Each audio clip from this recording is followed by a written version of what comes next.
ஜெய் ஸ்ரீ மாத்திரை நமக ஜெய் குருதேவ் ஜெய் குரு பரசுராம். நமஸ்காரம். நான் கரூர்லேருந்து வல்சலா பண்ணிக்க பிரசன்ன ஜோதிடர். இன்றைக்கி நம்ம புரட்டாசி மாத பலன்கள் மகர ராசிக்கு எப்படி இருக்குன்னு பார்க்க போகிறோம். இது என்னைக்கு பிறக்குது அப்படின்னா, இந்த புரட்டாசி மாதம் எப்போ பிறக்குது அப்படின்னா 17/9/2025 புதன்கிழமை புனர்பூச நட்சத்திரத்தில் பிறக்குது. இந்த புரட்டாசி மாதம் வந்து மகர ராசிக்கு நிறைய நன்மைகள் இருக்குது. 9 குடையவர் 9ஆம் இடத்துல ஆட்சி உச்சம் பெற்றிருக்காரு. உங்களுடைய ராசிக்கு செவ்வாய் வந்து திக்பலம், அதாவது செவ்வாய் வந்து 10ஆம் இடத்துல திக்பலம், அதாவது கிரகங்களில் வந்து புதன் வந்து ராசியில் திக்பலம் பெறுவார், 10ஆம் இடத்துல செவ்வாய் திக்பலம் பெறுவார். அது மாதிரி உங்களுடைய ராசிக்கு வந்து செவ்வாய் வந்து திக்பலம், தொழில் ரீதியாக நிறைய நன்மைகளும் மாற்றங்களும் உறுதியாக உண்டு. 2ஆம் இடத்துல ராகுவும், அஷ்டமஸ்தானத்தில் வந்து சுக்கிரன் கேது இருக்கிறாங்க. பொதுவாகவே சுக்கிரன் கேது அஷ்டமத்தில் இருக்கிறது நல்லதான்னு கேட்டிங்கன்னா நல்லது கிடையாது தான். ஆனால் பண ரீதியாக நிறைய மாற்றங்கள், பணம் வரப்போகுது. சுக்கிரன் அஷ்டமத்தில் இருந்தாலும் 2ஆம் இடத்தை பார்க்குறாரு. சுக்கிரன் பார்க்கக்கூடிய இடம் 2ஆம் இடம். பொருளாதாரத்தை வந்து இவ்வளோ நாளாக மந்த நிலை இருந்தாலும் அந்த விஷயங்கள்லாம் மாறி பொருளாதார நிலை வந்து உயர்வுக்கு வரப்போகுது. இந்த இடத்த வந்து யார் பார்க்குறாங்க? பொருளாதாரம் அப்படிங்கக்கூடிய தனஸ்தானத்தை சுக்கிரனும் பார்க்குது, குருவும் பார்க்குது.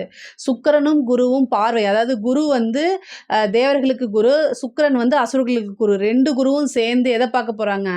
தனஸ்தானத்தை பார்க்க போகிறாங்க. அப்போ நிறைய காசு பணம் அப்படிங்கக்கூடிய இது வரப்போகுது. 3ஆம் இடத்துல சனி இருக்கார். இது வந்து ஒரு நல்ல அமைப்பு. அதே மாதிரி குரு வந்து உங்களுடைய ராசிக்கு 12ஆம் இடத்தை பார்க்குறாரு.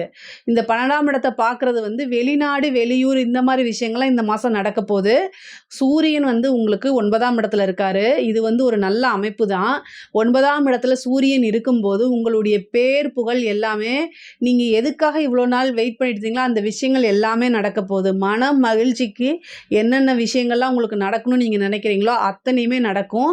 அதே மாதிரி உங்களுடைய, அதாவது இப்போ நீங்கள் ஒரு தொழிலாக இருந்தாலும் சரி, ஒரு உத்தியோகமாக இருந்தாலும் சரி, அதில் எல்லாத்துலேயுமே வந்து என்ன நீங்கள் விரும்புவீங்க அப்படின்னா, நான் இந்த ஒர்க்கை பண்ணியிருக்கேன் அப்படின்னு அதுக்கு உண்டான கிரெடிட்ஸை வரணும் அப்படின்னு நீங்கள் விரும்புவீங்க. அது எல்லாமே இந்த மாதம் நடக்கும். இது மாதிரி தொழில் பொதுவாகவே வந்து பார்த்திங்கன்னா தொழில் ஸ்தானத்தில் செவ்வாய் இருக்கார். இந்த செவ்வாய் வந்து 4-11 குடையவர், 11ஆம் அதிபதி 10ல் போய் இருக்கனால தொழில் ரீதியாக நிறைய லாபங்கள் உறுதியாக உண்டு. ஏற்றுமதி இறக்குமதி சார்ந்த தொழில்களுக்கெல்லாம் நல்ல லாபம் பார்க்கக்கூடிய அமைப்பு தான் இந்த மாதம். உங்களுக்கு தொழில் ரீதியாக நிறைய மாற்றங்கள், வெளியூர் பிரயாணங்கள்லாம் இருக்குது. இவ்வளோ நாளாக உங்களுக்கு வந்து அப்படியே ரொம்ப ஸ்லோவாக போயிட்டு இருந்த பிஸ்னஸ் வந்து இனிமேல் வந்து உங்களுக்கு ஸ்பீடாக போகிறதுக்கு உண்டானது. நிரந்தர வருமானம், தொழில் மூலிமா நல்ல நிரந்தர வருமானமும் பெரும் லாபங்களும் ஈட்டக்கூடிய அமைப்பாக தான் இந்த மாதம் உங்களுக்கு இருக்குது. உத்தியோகஸ்தானத்தை பொறுத்த வரைக்கும், இந்த மகர ராசியை பொறுத்த வரைக்கும் 6ஆம் இடத்துல குரு இருக்கார். இது உத்தியோகஸ்தானத்தில் இருக்கவங்களுக்குலாம் நல்ல ப்ரொமோஷன் கிடைக்கிறது, நீங்கள் விரும்பின துறையில் வேலை கிடைக்கிறது, நீங்கள் நினச்ச இடத்துல வேலை மாற்றம் கிடைக்கிறது, இந்த மாதிரி அமைப்புகள்லாம் இருக்குது. நிறைய பேருக்கு வந்து வெளிநாடு செல்வது, இந்த ஐடி ஜாப்ஸு, இந்த பிஇ முடித்தவங்களாம் வந்து வெளிநாடு போகணுன்னு நினச்சிட்டு இருப்பீங்களா, அவங்களுக்குலாம் இது ஒரு சூப்பரான டைமு. இந்த மாதம் வந்து வெளிநாடு போகிறதுக்கு உண்டான ஆப்பர்ச்சுனிட்டிஸ்லாம் உங்களுக்கு கிடைக்கும். அதை கரெக்டாக யூஸ் பண்ணிக்கோங்க. மிகப்பெரிய லெவலில் செட்டில்மெண்ட் ஆகிறதுக்கு உண்டான விஷயங்கள்லாம் அது உங்களுக்கு ஏற்படுத்தி கொடுத்துரும். அஷ்டமஸ்தானத்தில் உங்களுக்கு சுக்கிரன் இருக்குது. அஷ்டமஸ்தானத்தில் சுக்கிரன் இருக்கும்போது நீங்கள் விரும்பின விஷயங்கள் அல்லது மனதுக்கு பிடித்த விஷயங்கள் உங்களுக்கு மனசுக்கு கஷ்டமாக மாறுறதுக்கு உண்டான அமைப்புகள், உங்கள் மனதுக்கு பிடித்தவர்கள் உங்களுடைய மனசை கஷ்டப்படுத்துறதுக்கு, காயப்படுத்துறதுக்கு அமைப்புகள் இருக்குது. அதனால் கவனமாக இருக்கணும். பொதுவாகவே உங்களுடைய ராசி அதிபதியும் புதனும் எப்பெல்லாம் பார்க்குறாரோ, அதாவது சனி புதன் பார்க்கும்போது என்னென்னா, நீங்கள் வந்து ஒரு விஷயத்தை நல்லதுக்காக செஞ்சுருப்பீங்க, அது அப்படியே ஆப்போசிட்டாக ரிவர்ஸாக மாறுறதுக்கு உண்டானது. தேவையில்லாத வதந்திகள், நம்பிக்கை துரோகங்கள், ஏமாற்றங்களை சந்திக்கிற மாதிரி அமைப்புகள் இருக்குது. ஸோ அதனால் உத்தியோகத்தில் இருக்கிறவங்களா இருந்தாலும் சரி, குடும்பத்தில் இருக்கிறவங்களா இருந்தாலும் சரி, தொழில் பண்ணுறவங்களாக இருந்தாலும் சரி, கவனமாக எல்லா விஷயத்தையும் கையாளணும். குடும்பஸ்தானத்தில் ராகு இருக்கனால குடும்பத்தில் வந்து பார்த்திங்கன்னா உங்களுக்கு ஆதரவுகள் இருக்காது. நீங்கள் செய்யக்கூடியது எல்லாமே வந்து பொதுவாகவே ஒரு பீப்புளுக்கு, ஒருத்தங்களுக்கு வந்து குடும்பம் வந்து எந்த நிலையிலையுமே சப்போர்ட்டாக இருக்கணும். இந்த காலகட்டத்தில் உங்களுக்கு அதை எதிர்பார்க்க முடியாது. ராகு இருக்கார் 2ஆம் இடத்துல. அப்போ வந்து நீங்கள் செய்கிறத குறை சொல்லுவாங்க. கஷ்டப்பட்டு நீங்களாக ஒரு விஷயத்தை முயற்சி பண்ணி அதில் சக்ஸஸ் பண்ணி போயிட்டுருக்கும்போது அதில் வந்து ஏதாவது ஒரு சின்ன விஷயம் நடக்கும்போது அதை பூதாகரப்படுத்த மாதிரி, பெருசுப்படுத்துகிற மாதிரி சில விஷயங்களை சொல்லுவாங்க. அது வந்து இன்னும் உங்களுக்கு மனசை கஷ்டப்படுத்தும். பொதுவாகவே நீங்கள் கொஞ்சம் ஃபோக்கஸ்டாக இருந்தீங்க அப்படின்னா இந்த மாதிரி விஷயங்கள்லேருந்து நீங்கள் கட்டாயம் வெளியில் வந்துட முடியும். பொதுவாகவே கவனமாக இருங்கன்னு தான் நான் சொல்கிறேன். உத்தியோகத்தில் இருந்தாலும் சரி, தொழிலியாக இருந்தாலும் சரி, படிக்கக்கூடியவங்களுக்கெல்லாம் படிப்பில் நல்ல மார்க் எடுக்கிறது, நிறையா வேலை கிடைக்கிறது, நீங்கள் விரும்பின இடத்துல வேலை கிடைக்கிறது, இந்த மாதிரி சிவில் சர்வீஸ் எழுதிட்டு இருக்கவங்களுக்கு, பேங்க் எக்ஸாம்ஸு, இது மாதிரி கவர்மெண்ட் ஜாப்க்கு ட்ரை பண்ணிட்டு இருக்கவங்களுக்குலாம் இந்த மாதம் வந்து ஒரு நல்ல பதவி கிடைக்கிறதுக்கு உண்டான வாய்ப்புகள் இருக்குது. ஏன்னா பதவி ஸ்தான அதிபதி திக்பலம் ஆகிறாரு. அதனால் பொதுவாகவே செவ்வாய் வந்து உங்களுடைய ராசியை பார்க்கறதுனால படபடப்பாகிறது, டென்ஷன் ஆகிறது, பிபி சூட்டப் ஆகிறது, இந்த மாதிரி விஷயங்கள்லாம் நடக்கும். கவனமாக இருக்கணும். தொழில் ரீதியாக எந்த முடிவெடுத்தாலும் அது நமக்கு நன்மையா பாதகத்தில் முடியுமா இது மாதிரிலாம் யோசித்து நிறுத்தி நிதானமாக எடுக்கணும். ஸ்பீடாக எடுக்கக்கூடாது. ஒரு விஷயத்தை எடுத்தோம் கவுத்தோன்னு செய்யாமல், மனசுக்கு தோன்றபடிலாம் செய்யாமல், அழகாக உட்காந்து அமைதியாக பொறுமையாக இதனால் நமக்கு என்னென்ன விளைவுகள் வரும், அது நன்மையில் முடியுமா தீமையில் முடியுமான்னு ஆராய்ச்சி பண்ணி அதுக்கப்புறம் எடுங்க. இல்லை மனநிலை குழப்பமாக இருக்குது அப்படின்னா உங்களுக்குன்னு ஒரு வெல்விஷரை வச்சுக்கிட்டு அவங்கக்கிட்ட கேளுங்க. அது நன்மையில் தான் முடியும். பொதுவாகவே மகர ராசிக்கு வந்து உத்தியோகம் ரொம்ப ரொம்ப நல்லா இருக்குது. நிறைய லாபங்கள் சம்பாதிக்கக்கூடிய அமைப்புகள் தான் இருக்குது. ஆனால் முடிவுகள் எடுக்கும்போது பொறுமையாக எடுக்கணும். நிறைய பேர் வேலை ட்ரை பண்ணிட்டு இருக்கவங்களுக்குலாம் இந்த மாதம் வேலை கட்டாயம் கிடச்சிரும். செவ்வாய் வந்து திக்பலத்தில் இருக்கனால முருகன் வழிபாடு பண்ணுங்க. உங்கள் வீட்டுக்கு பக்கத்தில் இருக்கக்கூடிய முருகன் கோவிலுக்கு போங்க. அங்கே போனீங்கனாலே அவர்கிட்ட நீங்கள் வேண்டுனாலே பார்த்து நீங்கள் வேண்டுங்க. கட்டாயம் அந்த வேலைவனே உங்களுக்கு ஒரு வேலையை போட்டு கொடுத்துருவாரு. ஏன்னா செவ்வாய் திக்பலத்தில் இருக்குது. அதுதான் வந்து ரொம்ப ரொம்ப முக்கியமானது. அதே மாதிரி வந்து சுக்கிரன் வந்து அஷ்டமத்தில் இருக்கனால யூட்ரஸ் சம்மந்தப்பட்டது, கர்ப்பப்பை சம்மந்தப்பட்ட பிரச்சனைகள் வர்றது, அதே மாதிரி யூரினரி இன்ஃபெக்ஷன் வர்றது, இந்த மாதிரி இதெல்லாம் வந்து வரதுக்குண்டான அமைப்புகள் இருக்குது. அதனால் மருத்துவ செலவு இருக்குது. இதெல்லாமே வந்து சின்னதாக இருக்கும்போதே டக்குன்னு அதுக்கு ஒரு ட்ரீட்மெண்ட் பார்க்குறது, டாக்டர்கிட்ட போகிறது, ஆலோசனை பண்ணுறது, ஒரு ட்ரீட்மெண்ட் பார்க்குறது அப்படின்னு சின்ன விஷயத்துலேயே முடிச்சிடுங்க.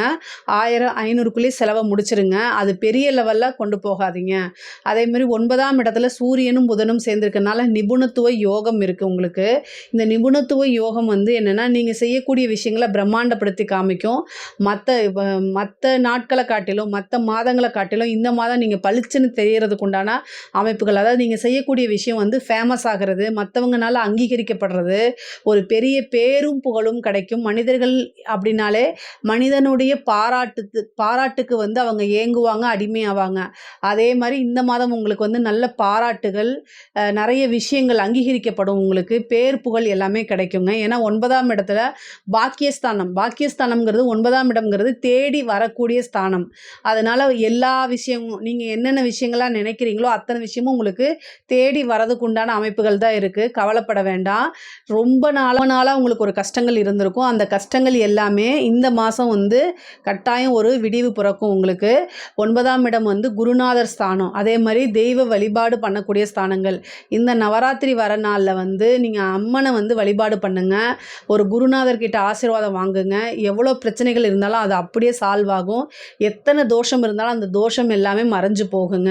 பொதுவாகவே குருநாதர் வழிபாடு உங்களுக்கு இந்த மாதம் ரொம்ப சிறந்தது. அது மட்டும் இல்லாமல் ஒரு சுமங்கலிக்கு வஸ்திரதானம் இந்த மாதம் பண்ணுங்கள். இந்த நவராத்திரி நாட்களில் பண்ணுங்கள். அது ரொம்ப ரொம்ப உங்களுக்கு நல்லது. அது மட்டும் இல்லாமல் வந்து இந்த உபாசனைகள் எடுக்கிறதுக்கு இந்த மாதம் ரொம்ப சிறந்த மாதமாக இருக்கனால ஒரு உபாசனை எடுங்க. நீண்ட தூர பிரயாணம் பண்ணுறது, புனித நதிகளில் நீராடுறது, இந்த மாதிரி அமைப்புகள்லாம் இருக்குது. இப்போது மகர ராசிக்கு முக்கியமாக சொல்லணும்னா தெய்வ அனுகூலமும் தெய்வ பலமும் இந்த மாதம் நிறையவே இருக்குது. அதெல்லாம் உங்களுக்கு ரொம்ப ரொம்ப சிறப்பாக மாறும். எவ்வளோ பெரிய பிரச்சனைகள் வந்தாலும் தலைக்கு வர்றது தலைப்பாயோட போகும்னு சொல்லுவாங்கள்ல, அந்த மாதிரி நிறைய மாற்றங்கள் உறுதியாக இந்த மாதம் உங்களுக்கு உண்டு. காசு பணம் அப்படிங்கிறது வந்து குருவும் 2ஆம் இடத்தை பார்க்குறாரு, சுக்கிரனும் 2ஆம் இடத்தை பார்க்கறதுனால பொருளாதார இதில் வந்து சிக்கல்கள் இருந்துச்சு அப்படின்னா அந்த சிக்கல்கள்லாம் படிப்படியாக குறைஞ்சு பொருளாதார உயர்வு கட்டாயம் உறுதியாக உண்டு. 2ஆம் இடத்துல ராகு இருக்கனால பேசக்கூடிய வார்த்தைகளை நிறுத்தி நிதானமாக பேசணும். செவ்வாய் உங்களுடைய ராசியை பார்க்குறது, அதனால் என்னென்னா படப்படப்பு, டென்ஷனு, நீங்கள் மற்றவங்ககிட்ட உரிமை எடுத்து பேசுகிறது எல்லாமே தப்பாக போகிறது, அதனால் தாங்கிக்க முடியாத அளவுக்கு வந்து மன கொந்தளிப்பெல்லாம் வரத்துக்கு உண்டான அமைப்புகள் இருக்குது. எல்லாமே கடந்து வந்து தான் ஆகணும். மகர ராசிக்காரங்க ரொம்ப அமைதியாகவும் நிறைய மெடிடேஷன் பண்ணுங்கள். நீங்கள் மனசுக்குள்ளே நினைக்கக்கூடிய விஷயத்த அப்படியே ஃபில்டர் இல்லாமல் தயவுசெய்து பேசாதீங்க. நீங்கள் அவங்கள ஆப்போசிட்டில் இருக்கவங்களுடைய நல்லதுக்கு சொன்னாலும் அது இந்த மாதம் வந்து அப்படியே மாறி அவங்க புரிஞ்சு புரிஞ்சுக்குவாங்க. புதன் சனி இருக்கனால மகர ராசியுடைய ஆணாக இருந்தாலும் அவங்க மேலே தப்பு வரும், பெண்ணாக இருந்தாலும் கேரக்டர் மேலே தப்பு வரும். நீங்கள் நல்லவங்களாக இருந்தாலும் உங்கள் மேலே வதந்திகள் இதெல்லாம் பரப்பப்படும். ஸோ உங்களை எப்படியாவது முடக்கணும் அப்படின்னா அவங்க எதிரிகள் எடுக்கக்கூடிய ஒரே ஆயுதம் வதந்தி, ரூமர்ஸ் இதெல்லாம். ஸோ அதனால் இதெல்லாம் ஃபோக்கஸ் ஆகாமல், இதெல்லாம் காதிலே வாங்காமல், மனசுக்குள்ளே ஏற்றிக்காமல் கடந்து வரதுக்கு பழகிக்குங்க. நான் ஒரே வார்த்தையில் ஈஸியாக சொல்லிட்டேன். ஆனால் உங்களால் அது கடந்து வர்றது அவ்வளோ ஈஸி கிடையாது, கஷ்டம்தான். ஆனால் வேறு ஆப்ஷன் கிடையாது, கடந்து வந்து தான் ஆகணும். அப்போ தான் காசு பணம் வரும், சம்பாதிக்க முடியும், குழந்தை குட்டியோட ரொம்ப நல்லா இருக்க முடியும். இதை மட்டும் மனசில் வச்சுட்டிங்க அப்படின்னா ஈஸியாக கடந்து வந்துடலாம். அதேமாதிரி திருமணம் சம்மந்தப்பட்ட விஷயங்கள், அஷ்டமத்தில் சுக்கிரன் இருக்கனால திருமணம் சம்மந்தப்பட்ட விஷயங்கள் இந்த மாதம் அனுகூலம் எதுவுமே கிடையாது. அதனால் குரு பலமும் கிடையாது. அதனால் மகர ராசிக்கு திருமணம் சம்மந்தப்பட்ட விஷயங்களை பெருசாக இல்லை. ஆனால் உங்களுடைய ஜாதக இதில் எப்படி இருக்குன்னு பார்த்துக்கோங்க.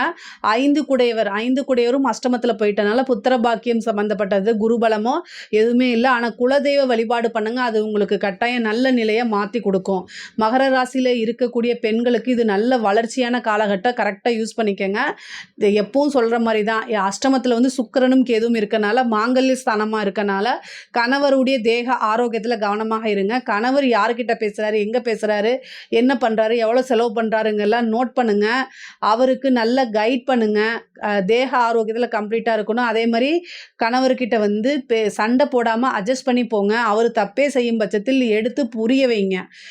தேவையில்லாமல் உறவுகளையும் மனக்கசப்பையும் ஏற்படுத்தாமல் அட்ஜஸ்ட் பண்ணி போகிறதுக்கு நிறையா ட்ரை பண்ணுங்க. ஏன்னா இந்த மாதம் செவ்வாய் பார்க்குறனால மற்ற மாதத்தை காட்டிலும் இந்த மாதம் அதிகமான எமோஷ்னலாக நீங்கள் இருப்பீங்க. அதனால் ட்ரை பண்ணுங்கள், நிறைய விஷயங்கள் ட்ரை பண்ணுங்கள். ஆடை ஆபரண சேர்க்கை உண்டு. அஷ்டமத்தில் சுக்கிரன் இருக்கனால ஆடை ஆபரண சேர்க்கையெல்லாம் உண்டு. வண்டி வாகனங்களில் போகும்போது கவனமாக போங்க. கர்ப்பப்பை சம்மந்தப்பட்டது, இந்த மாதவிலக்கு சம்மந்தப்பட்ட பிரச்சனைகளாக வரதுக்கு உண்டான வாய்ப்புகள் இருக்குது. அதனால் அதில் உடனடியாக மருத்துவர், ஏதாவது பிரச்சனைகள் இருக்குன்னா உடனடியாக மருத்துவரை ஆலோசனை பண்ணி அதுக்குண்டான ட்ரீட்மெண்ட்டை எடுத்துருங்க, கட்டாயம் எடுத்துருங்க. படிக்கக்கூடிய குழந்தைகளுக்கெல்லாம் படிப்பு ரொம்ப நல்லாயிருக்கும். படிப்பில் நல்ல முன்பை விட ஆர்வம் இருக்கும். படித்து முடித்தோன்னே வேலை கிடைக்கிறது, உயர்கல்வியில் இருக்கவங்களுக்கெல்லாம் நல்ல இடத்துல பிளேஸ்மெண்ட் ஆகிறதுக்கு உண்டான அமைப்பு இருக்குது. இவ்வளோ நாளாக வேலை இல்லாமல் வேலை தேடிட்டு இருந்தீங்கன்னா வேலை கட்டாயம் கிடச்சிரும். குரு 6ஆம் இடத்துல இருக்கிறனால நல்ல சம்பளத்தோட வேலை கிடைக்கிறதுக்கு உண்டான அமைப்புகள் இருக்குது. கலைத்துறையை பொறுத்த வரைக்கும் கலைத்துறை சம்மந்தப்பட்டவங்களுக்கு ஒரு பிரம்மாண்டமான வளர்ச்சி இருக்குது. சின்ன வாய்ப்பாக இருந்தாலும் அது பெரிய லெவலில் உங்களை ப்ரொமோட் பண்ணி விடும். பேரும் புகழும் கிடைக்கும். 9ஆம் இடம் அவ்வளோ நல்லா இருக்கனால நிறைய காசு பணம், பாராட்டுகள், உயரிய விருதுகள், அங்கீகாரங்கள்லாம் கிடைக்கும். ஒரு சின்ன சின்ன வாய்ப்புகள் உங்களுக்கு பெரிய லெவலில் பிரம்மாண்டப்படுத்தி விட்ருங்க. கலைத்துறை சம்மந்தப்பட்டவங்களுக்குலாம் இது ஒரு சூப்பரான மாதம் தான் நான் சொல்லுவேன். அதே மாதிரி அரசாங்கத்துறையில் இருக்கவங்களுக்குலாம் பார்த்திங்கன்னா ரொம்ப கவனமாக இருக்கணும்.